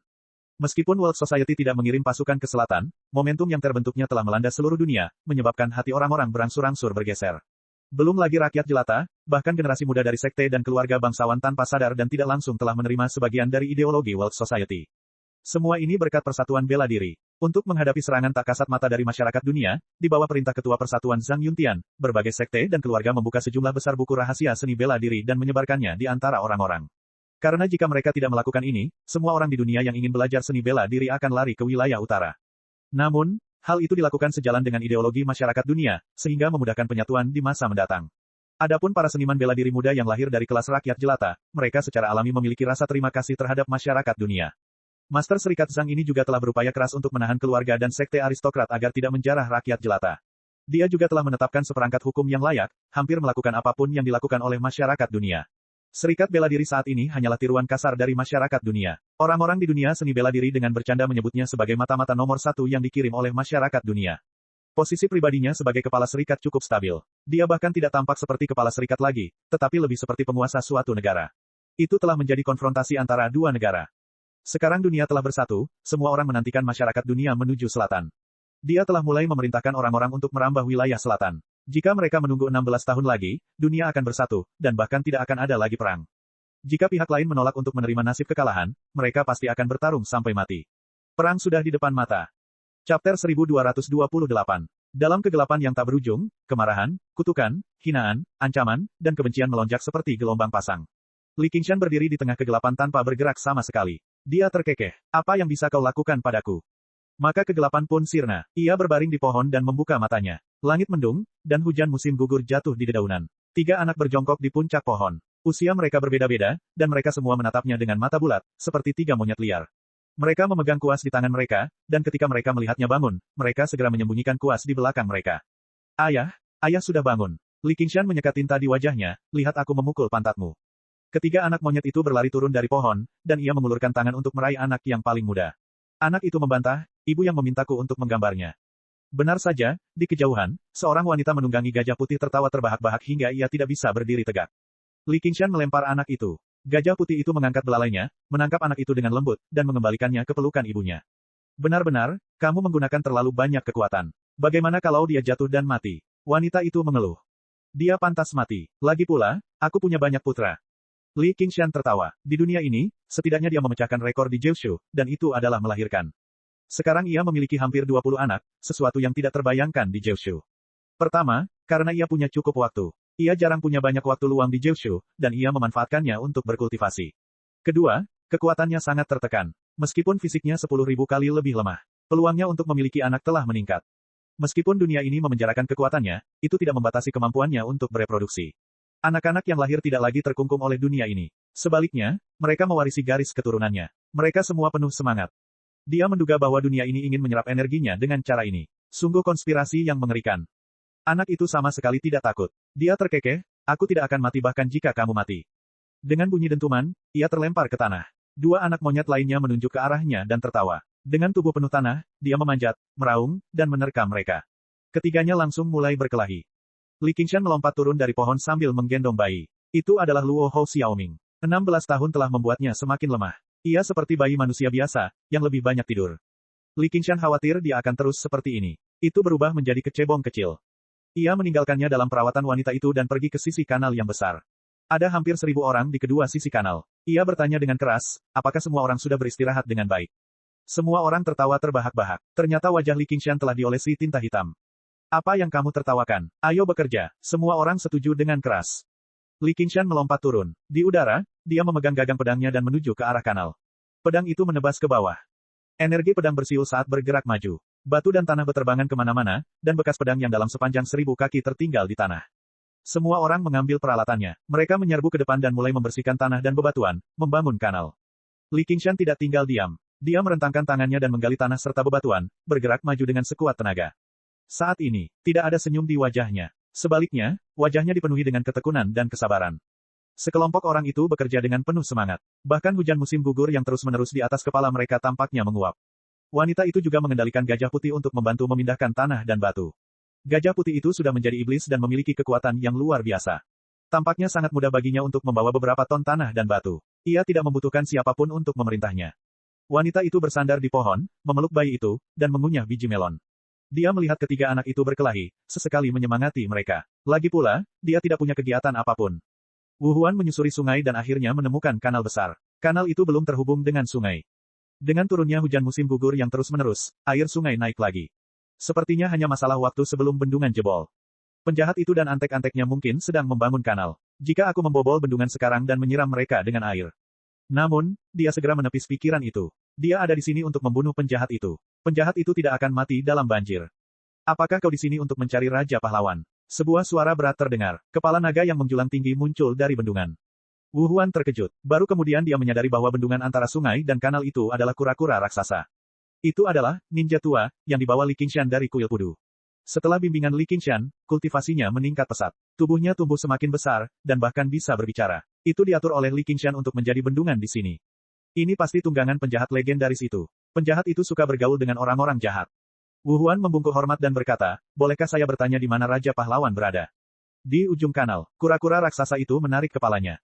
Terima kasih. Wu Huan berjalan di sepanjang kanal. Ia merasakan jantungnya berdetak semakin cepat. Ia hampir tidak bisa bernapas. Ia berdiri di tempat dan menatap langit yang berkabut. Aku di sini bukan hanya untuk membalas dendam atas diriku sendiri. Aku di sini untuk membasmi iblis dan memulihkan kedamaian di dunia. Sekarang, Martial Union telah mulai memorganisasi pasukan untuk mempersiapkan ekspedisi utara. Perang ini mungkin akan menyebabkan pertumpahan darah ribuan mil dan jutaan korban. Aku di sini untuk menghentikan perang. 100 tahun kemudian, pasti akan ada orang yang mengingat namaku. Aku, Wu Huan, akan menjadi pejuang yang membunuh iblis dan membunuh Raja Pahlawan. Dengan penuh kebenaran, dia berusaha sekuat tenaga untuk menenangkan diri dan melangkah maju dengan tegas. Tiba-tiba, sebuah titik putih muncul di ujung penglihatannya. Ketika dia melihat dengan jelas bahwa itu adalah seekor gajah putih, jantungnya berdebar kencang. Dia ada di sini. Itu adalah binatang spiritual yang diwariskan dari generasi ke generasi dalam keluarga Namong. Ia diculik dalam perjalanan untuk mengirim pengantin wanita dan berakhir di utara. Saat ia melangkah maju, ia menyadari bahwa gajah putih itu berusaha sekuat tenaga untuk memindahkan tanah dan batu. Jika gajah putih seperti ini, siapa yang tahu penderitaan macam apa yang sedang dialaminya? Namun, ia merasa lega. Bisa mati di hadapannya dan membiarkan dia melihat pria yang dicintainya mengorbankan nyawanya untuk membalas dendam, itu tidak sia-sia. Barangkali, dia bahkan bisa melarikan diri bersamanya. Di hutan belantara ini, selama aku membunuh Li Qingshan, siapa yang dapat menghentikanku ketika aku hanya sekelompok buruh yang menggali kanal? Dia memegang tulang pembunuh di tangannya dan membelalakkan matanya. Li Qingshan, aku di sini. Kamu di mana? Debu memenuhi udara di kanal, dan sosok-sosok berkelebat. Dia tidak dapat menemukan mereka untuk sesaat. Hei, kamu yang di sana. Kamu di sini untuk membalas dendam padaku, kan? Suara Li Qingshan terdengar di kanal. Pada saat itu, semua orang menghentikan apa yang mereka lakukan dan menatap Wu Huan bersama-sama. Mata mereka bersinar dengan cahaya merah. Para pekerja yang tertutup tanah tiba-tiba berubah menjadi asura. Darah Wu Huan seakan membeku. Ia menyadari bahwa tak satu pun dari orang-orang ini yang bukan ahli Xiantian. Mereka bersatu seperti benteng, dan niat membunuh mereka membumbung tinggi ke langit, menghancurkan segalanya. Hatinya yang lurus untuk membalas dendam hampir runtuh dalam sekejap. Baru pada saat itulah dia menyadari bahwa yang dihadapinya bukanlah iblis, melainkan Raja Iblis.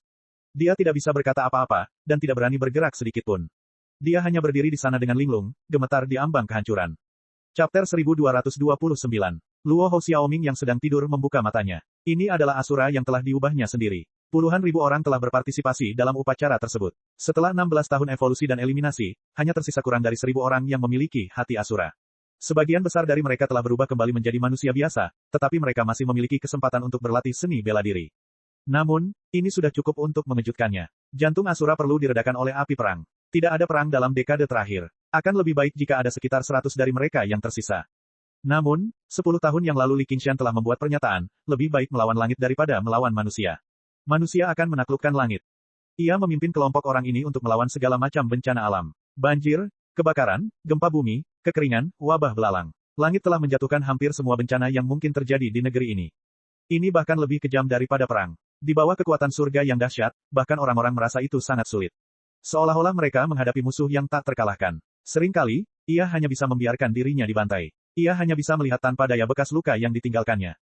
Beberapa orang meninggal di lautan api dan hilang dalam banjir. Banyak orang yang menyerah dan memilih menikah dan memiliki anak, menjalani kehidupan yang lebih nyaman. Namun, ada sekelompok orang yang bertahan. Mereka melawan langit dan menjadi Asura sejati. Heart of Battle yang mereka bentuk sangat istimewa. Tidak haus darah dan suka berperang seperti Asura biasa. Sebaliknya, mereka memiliki jiwa heroik yang dapat mengubah dunia. Bahkan Sura Divine Sun pun terkesima. Kalau bukan karena dunia yang sempit ini, kalau bukan karena ada pemimpin yang mampu memimpin rakyatnya untuk melawan bencana alam, maka Asura seperti ini tidak akan ada. Dia penasaran mengapa sekelompok Asura datang ke alam Sura. Apakah itu sebuah pujian, atau pukulan? Sekelompok prajurit bertempur bukan untuk mendapatkan dukungannya, tetapi untuk menjalankan semacam semangat, bahkan dengan mengorbankan pertempuran melawan surga. Namun dia yakin bahwa mereka akan menjadi kesayangan alam Shuro karena mereka adalah pejuang sejati. Dan Li Qingshan tidak memperlakukan mereka dengan buruk. Mereka diberikan sumber daya kultivasi dan semua kesenangan duniawi, baik itu kekayaan atau wanita, dia tidak ragu untuk memberi mereka hadiah. Ini adalah kompensasi kecil atas pengorbanan mereka.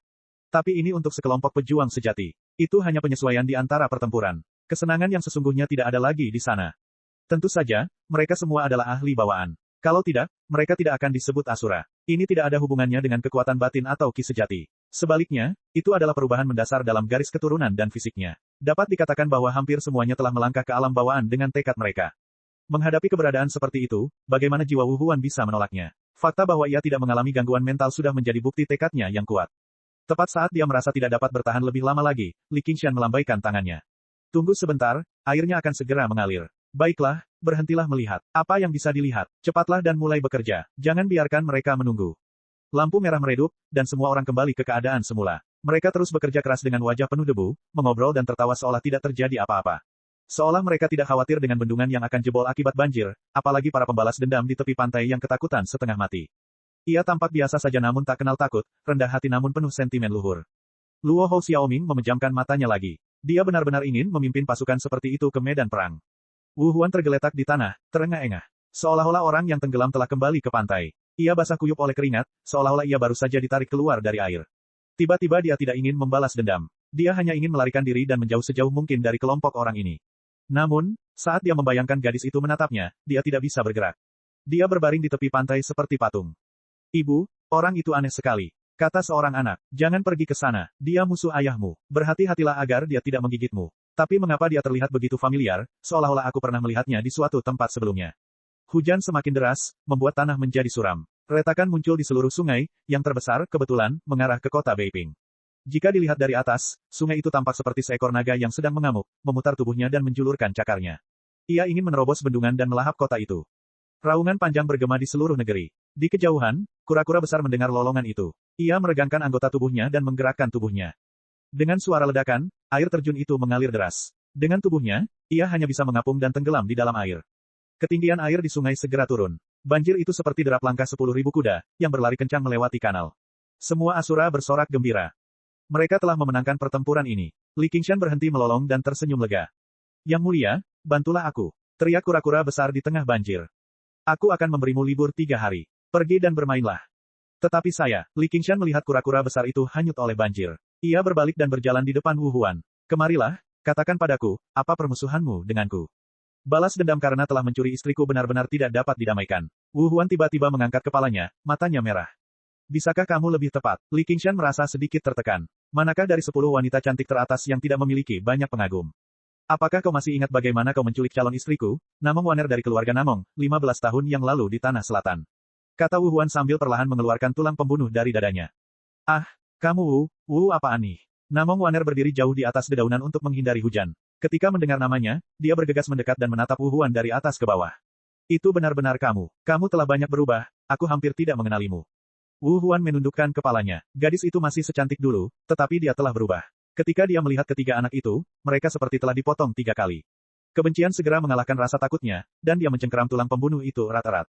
Memang benar aku benci mencuri istriku, tapi kau tak bisa menyalahkanku karenanya. Aku bertanya padanya apakah dia bersedia pergi bersamaku, dan dia setuju. Li Qingshan merentangkan tangannya, tanpa rasa tanggung jawab. Itu tidak mungkin. Wu Huan meraung marah. Namong Waner berkata dengan marah, omong kosong. Sebelum Wu Huan bisa merasa sedikit lega, Namong Waner sudah berkata, kamu jelas-jelas bilang, ikut aku. Aku hanya mengatakannya dengan santai, dan sekarang aku sangat menyesalinya. Li Qingshan menggelengkan kepalanya. Kau jelas datang untukku. Mata Namong Waner memerah. Li Qingshan, kamu tidak punya hati nurani. Aku melahirkan satu demi satu untukmu, dan kamu benar-benar memperlakukanku seperti ini. Namun, ia tidak dapat melupakan bahwa 15 tahun yang lalu, di hutan yang lebat dan dalam itu, sinar matahari menyinari tanah. Ia bagaikan dewa yang turun dari langit, berdiri di atas gajah putih yang sedang mengantar pengantin wanita. Rambut emasnya berkibar seperti angin, dan mata emasnya bersinar seperti bintang. Ia mengulurkan tangan padanya. Ikutlah denganku. Jadi dia tidak ragu meraih tangan itu. Tahan.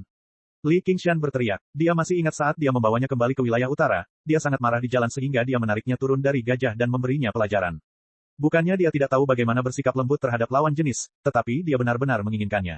Dia adalah yang paling sulit diatur dan keras kepala di antara 10 wanita cantik teratas, dan kepribadiannya sangat buruk. Dia tidak bisa memberinya bulan ketika dia menginginkan bintang. Dia menangis, mengamuk, dan bahkan mengancam akan gantung diri. Dia menganggap dirinya sebagai istri Raja Pahlawan, dan tidak pernah memandang orang lain dengan baik. Dia berlidah tajam dan kejam, dan dia benar-benar membuang banyak tenaga untuk mengajarinya bagaimana menjadi seorang pria. Semua orang sibuk dengan urusan mereka sendiri, tetapi dia tidak mengerjakan tugasnya dengan baik sepanjang hari, dan mengikutinya dengan gajah yang patah. Ini adalah hasil dari diajari bagaimana menjadi manusia selama bertahun-tahun. Tentu saja, ketiga anak itu juga merupakan salah satu hasilnya. Dulu, ada pemukulan hebat setiap 3 hari, dan tendangan kecil setiap hari. Lebih baik setelah punya anak. Sekarang, kemanapun dia pergi bersama anak-anak, dia menggunakan mereka sebagai jimat pelindung. Itu juga sedikit mirip dengan negara yang kokoh. Li Qingshan, kamu bukan manusia. Ikuti saja siapapun yang manusia. Ada satu di sini, dan dia adalah mantan kekasihmu dulu. Tidak ada yang lebih baik dari ini. Semua Asura tersenyum, dan bahkan ketiga anak monyet itu pun menyeringai. Jelas, mereka sudah terbiasa dengan hal itu. Wu Huan tertegun di tempat, dan bergumam, Wan Er, ini tidak benar, ini tidak benar. Hei, Wu Huan, jangan bicara omong kosong. Kita tidak punya apa-apa, kita bahkan belum pernah bertemu beberapa kali, dan kamu sungguh aneh. Wu Huan berteriak histeris, kita adalah suami istri yang sah, bagaimana mungkin kita tidak punya apa-apa. Namong Wan Er menatap dengan pandangan meremehkan, jika bukan karena ayahku yang ingin menaklukkan gerombolan orang barbar di 72 gua, akankah aku menikah dengan orang yang tinggal di tempat yang rusak seperti itu? Kenapa kamu tidak kencing dan melihat dirimu sendiri, dan melihat seberapa berharganya dirimu untukku? Lagi pula, kamu sangat jelek saat itu. Li Qingshan memegang keningnya dengan tangan kanannya, tak kuasa menahannya lagi, cukup sudah, dia tak ragu mati demi balas dendam, tidak bisakah kau bersikap manusiawi? Ah, kamu masih membelanya. Jika aku tidur dengan setiap pria yang rela mati untukku, bahkan setelah 10 tahun, itu bukan giliranmu, dasar bajingan. Namong Wan Er meletakkan tangannya di pinggangnya, dan wajahnya memerah. Dia sudah lama tidak merasa sebahagia ini. Urat-urat Li Qingshan terlihat, dan dia menggertakkan giginya. Namong Waner, tunggu saja malam ini. Namong Waner balas menatap. Siapa yang takut pada siapa? Pokoknya, kamu tidak bisa membunuhku. Wajah Wu Huan pucat pasi, dan dia merasakan sesuatu dalam hatinya hancur. Li Qingshan berkata, sudah larut malam, kalau kau mau bertindak, datanglah. Tetapi apakah kau betul-betul mencintainya sebesar itu, dan membenciku sebesar itu, atau kau telah ditipu oleh surga yang jahat? Malam tiba, dan Wu Huan mendengarkan suara deburan ombak, dan perlahan mengangkat tulang pembunuh di tangannya. Saat ini, Li Qingshan telah memimpin semua orang kembali ke kota Beiping, dan berada jauh di dalam istana Raja Pahlawan, mengajari Nona Namong bagaimana menjadi seorang manusia. Tidak peduli seberapa banyak dia mengerang dan memohon, dia tidak menunjukkan belas kasihan. Wu Huan membalikkan tulang pembunuh itu, mengarahkannya di antara kedua alisnya, lalu menutup matanya, mengaktifkan kebencian dan kutukan yang telah terkumpul selama 14 tahun. Setelah beberapa saat, dia membuka matanya dan mendapati dirinya tidak terluka. Meskipun tulang pembunuh itu dapat membunuh tanpa jejak, dan bahkan para master yang tak tertandingi akan kesulitan untuk menolaknya, namun tulang itu tidak efektif terhadap orang itu sendiri. Ini adalah sesuatu yang tidak pernah diketahui siapapun, karena tidak ada seorang pun yang pernah bunuh diri dengan cara seperti itu. Langit mempermainkan manusia. Keesokan paginya, asap mengepul dari desa, dan wanita itu bangun untuk memasak. Melihat seseorang tergeletak di depan pintu, dia tidak bisa menahan keterkejutannya, dan melangkah maju dengan hati-hati, Tuan. Pada saat yang sama, surat tantangan tersebar di seluruh dunia. Pemimpin dunia seni bela diri, Zhang Yuntian, menantang Raja Pahlawan, Li Qingshan, untuk bertempur di lapangan kura-kura hitam, untuk menentukan kepemilikan dunia. Astronomi mengambang. Chapter 1230. Angin barat bertiup kencang, dan langit dipenuhi pasir kuning. Di luar kota Xuanwu, barak-barak membentang ratusan mil. Para prajurit berjalan masuk dan keluar seperti semut di tengah gunung semut. Zhang Yuntian berdiri di atas tembok kota dengan tangannya di benteng pertahanan. Matanya seolah melihat melalui pasir kuning, dan dia berkata tanpa menoleh ke belakang. Berapa banyak prajurit yang telah dikumpulkan? Pemimpin, 150.000, kata penguasa kuil kekosongan misterius. Tidak cukup. Sebelum pertempuran terakhir, perlu ada 1.000.000 tentara di luar kota. Banyak orang tidak mau melawan Raja Pahlawan, dan sulit untuk memberi mereka makanan.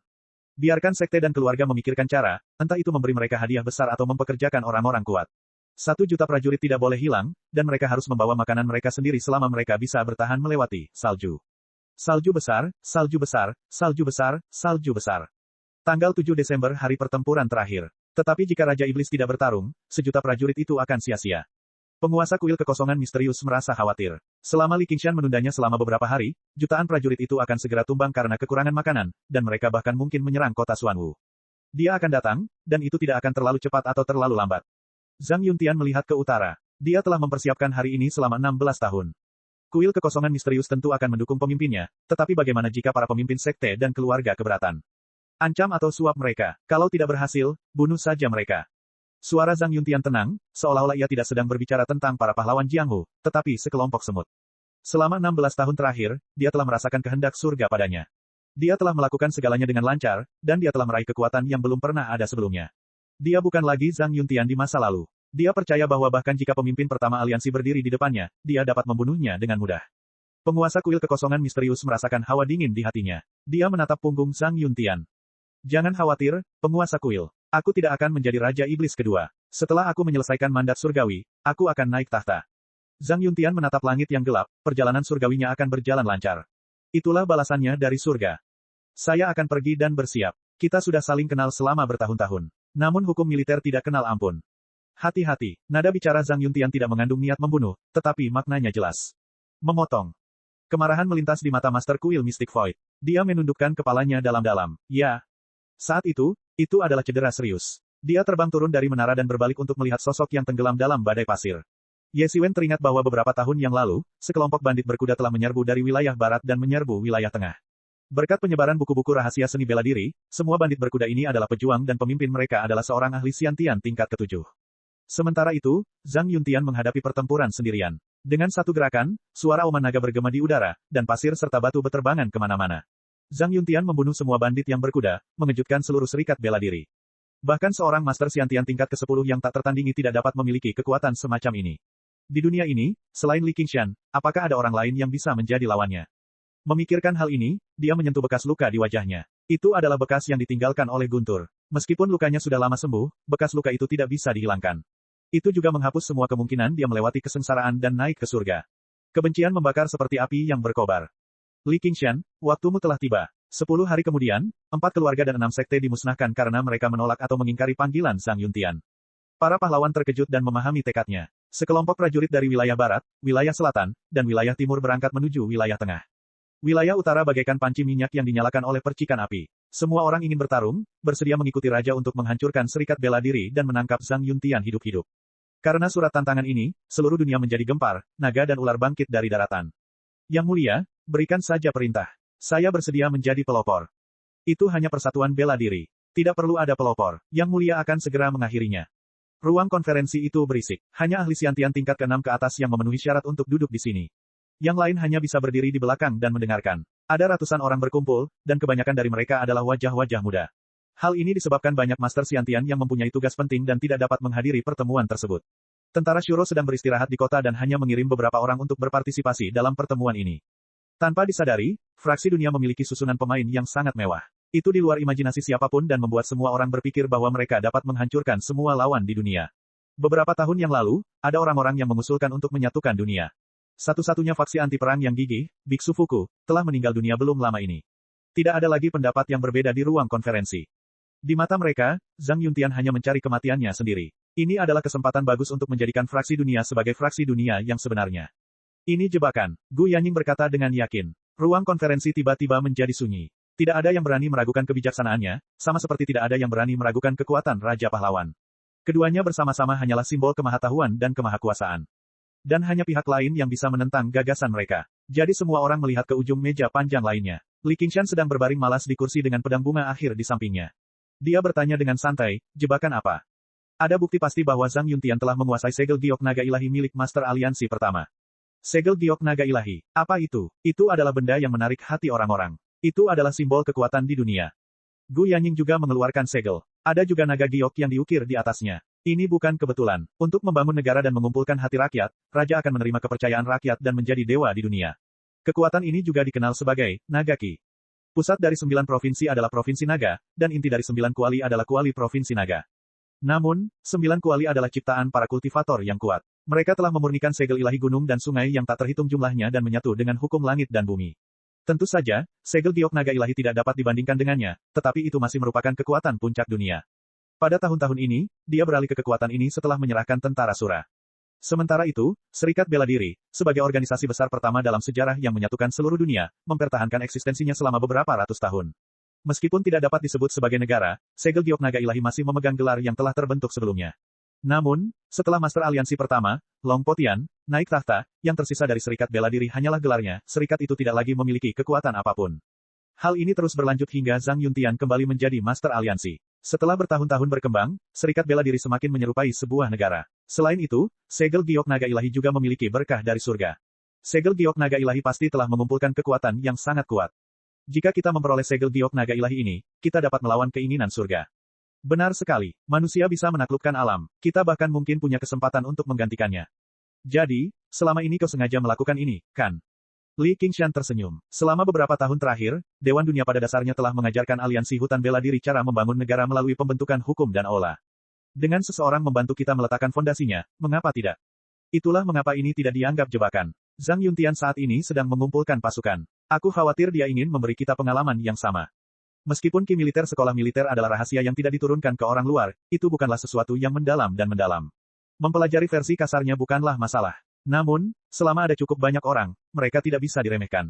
Cek. Rakan-rakan kultivator sekalian, sebelum retret, sila terus berkultivasi untuk jurus subscribe, like, share dan komentar agar sekte novel Sadim terus berkembang pesat.